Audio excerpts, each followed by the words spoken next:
Hi, sir. Hi. Pleasure to Nice connect with you. nice to have you here. Pleasure. Thank you. So how does this award means to you? Like what? Oh, it's a great honor to be recognized as, being one of the contributors in this space to helping mature this space.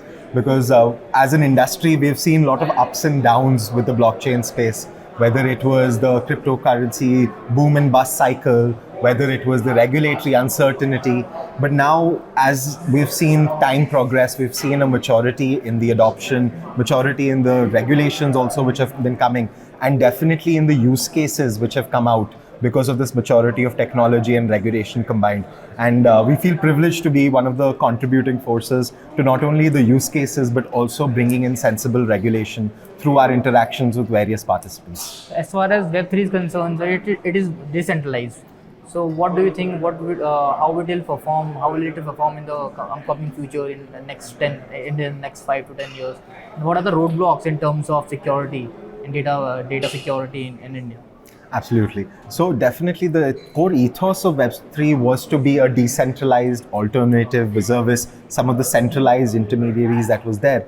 But in the sense that now what has happened is the technology has become decentralized, but there are some centralization elements which have come up for good reason as well, for regulatory reasons, for KYCs, because you're also transacting a lot of important financial information and value across these networks. So what has happened is the technology has remained decentralized to a large extent, but the gatekeepers to this technology are becoming more and more centralized. But that has happened with the consent of the Web3 space as well and the various participants.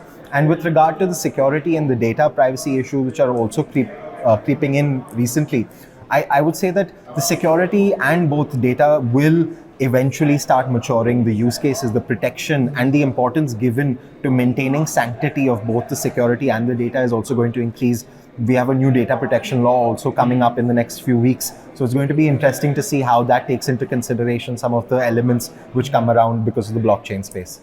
As far as like advanced technology, including Web3 is concerned, youngsters have always been the early adopters in this space.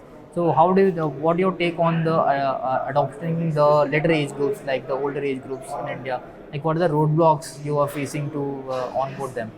So definitely some of the early adoption came from the retail and the young retail more specifically. But interestingly, a lot of people who really understood the value and the importance of the technology from both a financial perspective and its ability to unlock value as a technology stack is very, very widely understood now, and a lot of important people in powerful places have started taking note of this, and that has also come with a level of maturity that their experience has kind of got them. So I wouldn't say that the understanding of that technology has been kind of missed out by the older group, but definitely the ease of use cases around that could be simplified through better UI UX decisions, and some of the native crypto concepts and the Web3 concepts could go behind, and more of the use cases could be put in front.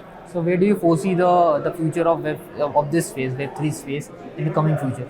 Well, I have high hopes for the Web3 space, and more specifically the technology that powers the Web3 space. And I believe it will slowly start integrating itself into various different segments, whether it's supply chain, whether it's healthcare, and where some of the most value has been unlocked in the financial markets as well. So I believe that these three areas will definitely see Web3 integrating as a technology, and no one even noticing, whether it's Web3 technology or blockchain power technology which is actually driving this, but they would be able to feel the value, and feel the value not only from an experience perspective but also from a monetary perspective, because it's going to lead to a lot of efficiency in time and money as well.